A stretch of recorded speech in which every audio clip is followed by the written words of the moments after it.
to Nigerians that he fixed Lagos, and what he did in Lagos, he will replicate in Nigeria. And he came up to Abuja, and Abuja bujad him. And today, he could not lay hand on anything, because to me, APC government today has scattered. Well, hold on, yes. hold on, if I may ask, because, you know, when people say a lot of things, that what President Tinubu said during campaigns is different. Sometimes I wonder. He's been on video, on record, when President Tinubu, when he was not yet president, and he was advising the president in a conference, when he was speaking on how to resuscitate Nigeria's economy, he said to reduce spending. There was a language he used. The ability to spend, the spending ability of Nigerians should be reduced. He talked about taxation. When he was the governor of Lagos State, Tinubu, in fact, reinvented taxation in Lagos State. Lagosians were taxed heavily, but the IGR of Lagos State increased as well. Astronomically. Very well. Increased as well. So I do not see anything different from whom he has always been. Do you understand? Probably Nigerians did not understudy Tinubu's governance when he was a governor. You know, and when he was talking about reducing the spending ability of Nigerians, and you know, ironically, when he gave that advice, you know, people were clapping. People in that conference, they were applauding him for that statement. But they did not understand that inflation actually is what reduces your spending ability. Inflation and taxation reduces your spending ability, because by the time government takes its tax, and then the cost of your income now does not align with your expenditure, your spending ability naturally reduces. So he has, I don't think President Tinubu has done anything different. And then the tax reform bill that people are even talking about, when you look at it critically, individuals earning below a certain amount are not expected to pay personal income tax anymore. Yes. So now, Nigerians who have not taken time to study the tax reform bill are peddling what they do not even understand. I'm saying so because I sat down to understudy the tax reform bill and everything that is, you know, in the tax reform bill. Even individuals that appear to be lower, I think it's from 25 million naira annually, that will be paying like 15%. So it means that anybody paying that earns up to 100,000 will not pay tax. Nigerians that earn up to 200,000 in a month will not pay tax.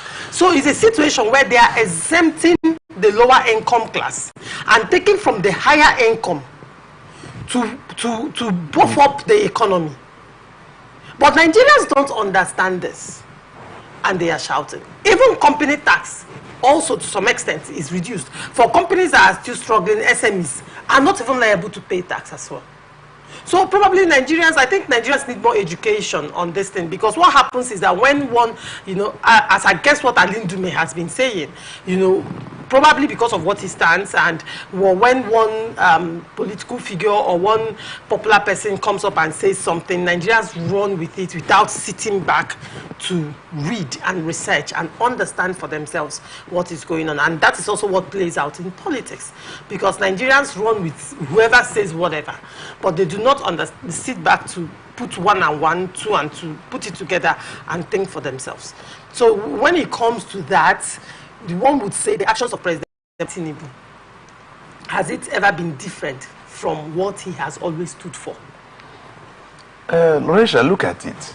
Education is the key in the Nigerian system. Right. Education is the key. And I salute the media for doing their works, and will also encourage them to do more meaningful works. You see, the way I told you that the reality on ground today, based on the zoning of political offices to different zones, and the reality on ground had taught me a better lesson. You know, one good thing about education is that those who have been educated get more education. and those who have not been educated scarcely get education. Now, you see what you just analyzed here, that Tinubu had not actually changed, but you discover that the greater number of Nigerians are gullible.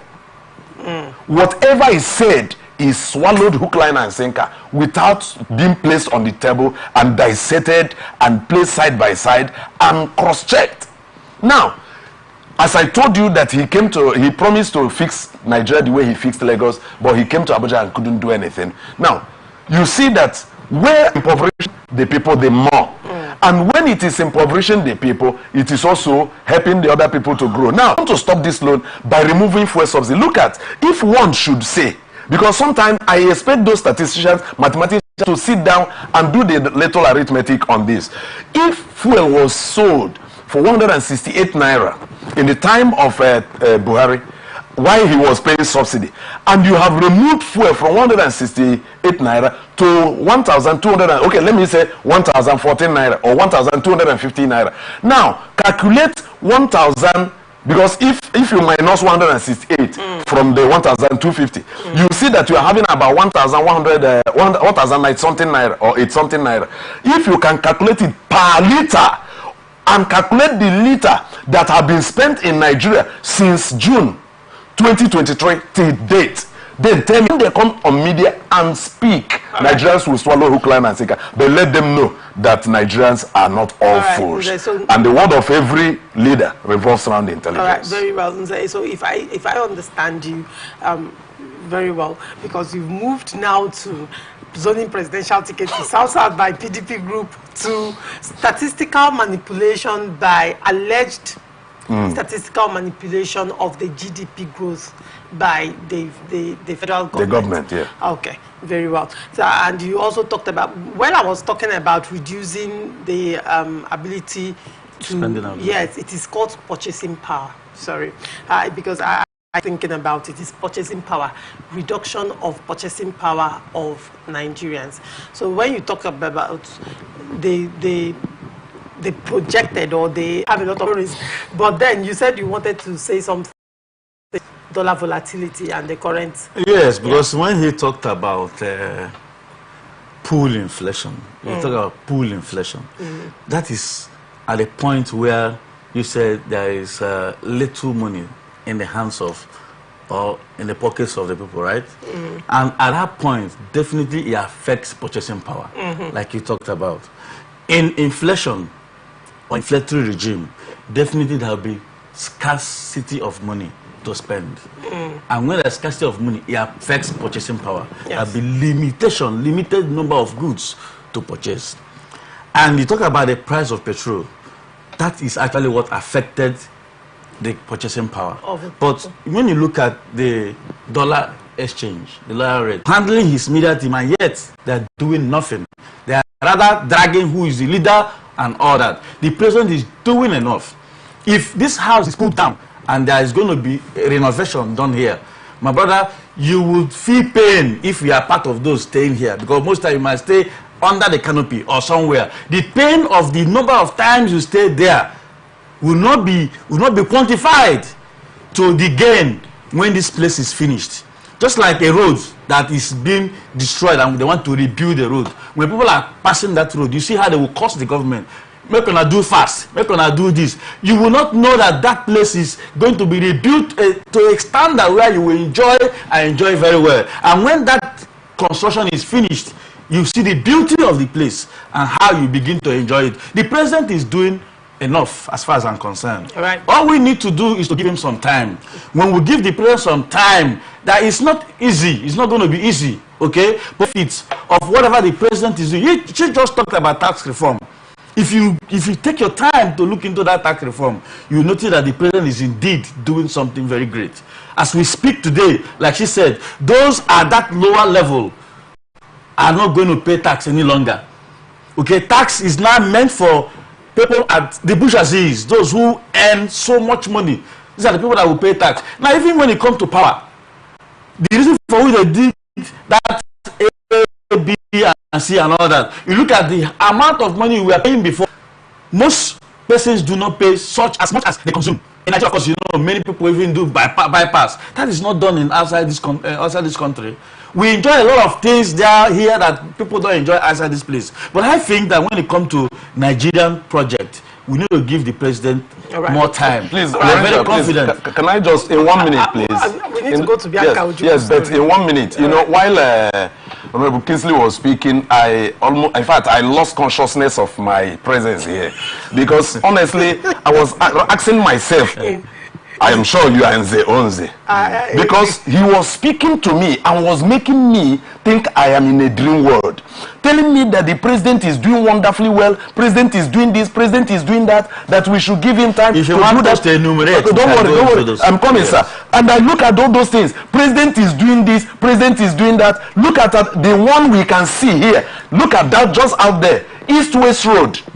Where the president has told us that the MNPs, oil refinery, Port Harcourt refinery, has commenced work, and tankers will begin to load. Look at the road that the tankers will pass. I am coming. I'm coming. I am coming, sir. I'm coming. Minister of Work is directly. I am coming, ma. Why that one is there? Because all he said, I didn't see any of them working. Now, to said is that the president has, you know, done a lot in terms of policies. However, these are things that are time sensitive in the sense that some of these policies, some of these reforms are at an incubation stage. The results will not be felt immediately. But when the results will start manifesting, then Nigerians can now sit back and start enjoying it. And probably, to some extent, when you look at some of these reforms, probably the manifestation may not even be next year or next 2 years from what I see and what I project. So what he's saying is, for now, Nigerians will have to go through what they are going through, that these policies are at an incubation stage. In economy, there is something like a policy being in an incubation stage. I understand you very well on that, but I'm just imagining the...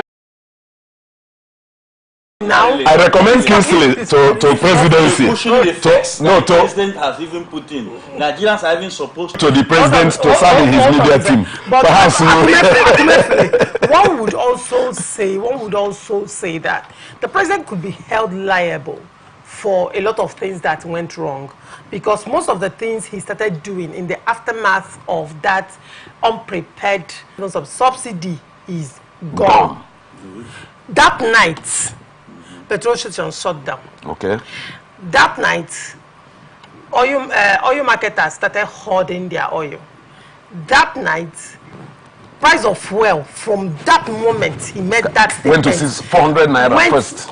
Was it 400? I bought above 400. The first was 400 at that morning, because I bought that morning. I was moving from here to hold on. So no, hold on. Definitely. No, somebody must make that Honorable Akumefile. The president says, Emiloko, it is my turn. It is my turn. Good. And I expect that he took his time to understand the Nigerian economy and also understand what should be done. And one would expect that he would be more diplomatic.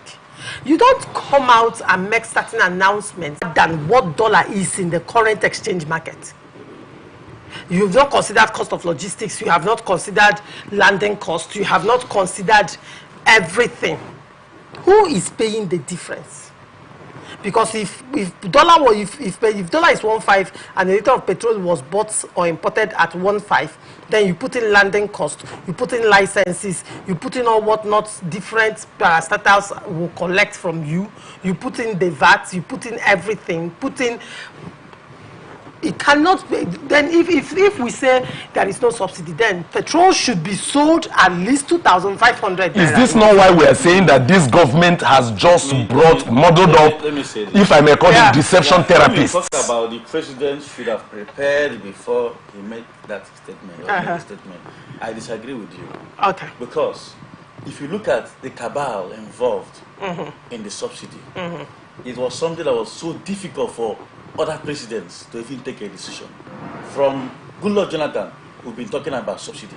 the Buhari government, we'll be talking about subsidy removal and all that. And none of them had the temerity to remove petroleum subsidy. Buhari tried to even doing that. It was very, very difficult. Over time, for the 8 years he was president, people were lamenting on subsidy and subsidy and subsidy because the cabal was so strong that it was difficult for the presidency to break. And so if this current president had given time before he made that announcement, that would be a very serious problem. And so he quickly made a statement on assumption of office to avoid the more discussion on subsidy removal and all that and all that. Now, when you talk about price of petroleum, it is not a Nigerian thing, like you remember. Now, it is not also something that one man is no longer a monopolistic market. Now, there are too many persons involved in this business. And so because of that, the prices are no longer static. You know, before now, when you go to filling stations, you see that almost every filling station sells petrol at the same price. But today, because people buy at different places, different prices and all that, that's why I could see a filling station that is very close to your own, they're selling a different price, you are selling a different price. And so all I ask, which every other person who understands what the president is doing will say, is that we should give the president a little time. It's not up to 2 years in office. We still have time. Okay, so these policies are not things that you just do. It's not magic. It takes time, some in the midterm, some in the long term and all that. So let's give him some time. In your opinion, is the federal government still paying subsidy? I don't think so. They told us I'm not in government. How much is a dollar right now in Nigeria? I think how much is naira to a dollar? 1,700 or so. 1,700. How much did you buy petrol? I bought petrol at 1,090 naira. 1,090 naira. 1,090 naira. Yes.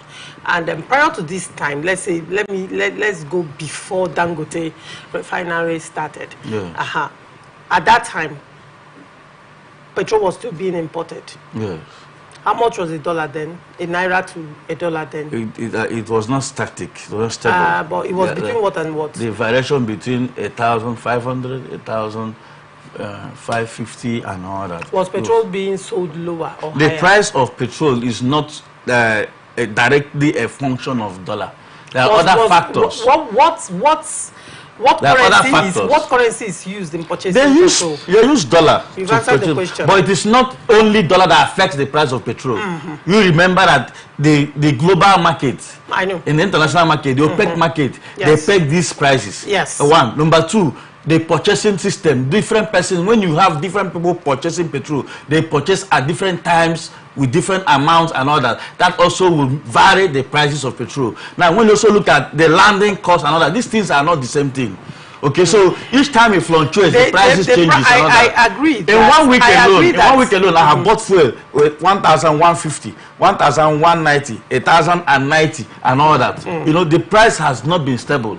I agree that OPEC, you know, usually pegs the price of petrol in line with the dollar. Yes. And most times, if dollar is, let's say, 1,500, OPEC pegs a price of the price of petrol. It's still in dollar, but it's usually at the exchange market in OPEC, it's usually lower. But even at that, it's not like the difference is that much. And marketers will have to, or importers will have to buy, let's say OPEC pegged it at 1,003, while dollar is 1,005. And they buy it at that dollar price of 1,3. The landing costs. We have not even talked about cost of logistics from wherever. Do not forget that Dangote came out to say that there was a refinery somewhere in Malta. Now, wouldn't they have to ferry it down to Nigeria after they are done refining? Have we talked about the cost of shipping? Then when it comes to Nigeria, the landing costs, cost of clearing, and all what the paper documentation, all what you have to do. Then at the end of the day, it will not enter into the hands of the independent marketers, oil marketers. Yeah. Then it will not follow the mainstream. Then move down to retailers. And then from there, the retailers will now buy their own. And then will now start dispensing to the public. And at each level, everybody, because they are in for a business, they will make their profits. Meanwhile, the base initially was a liter for 1.3. And you check out all this cost, and even the independent marketers will also consider their own landing costs, consider their own logistics. still add their profits. And you tell me the government is not paying subsidy. They don't buy those 1 tray for 1 gallon. I understand. You understand? Okay, so it's barrels. They pay per barrels.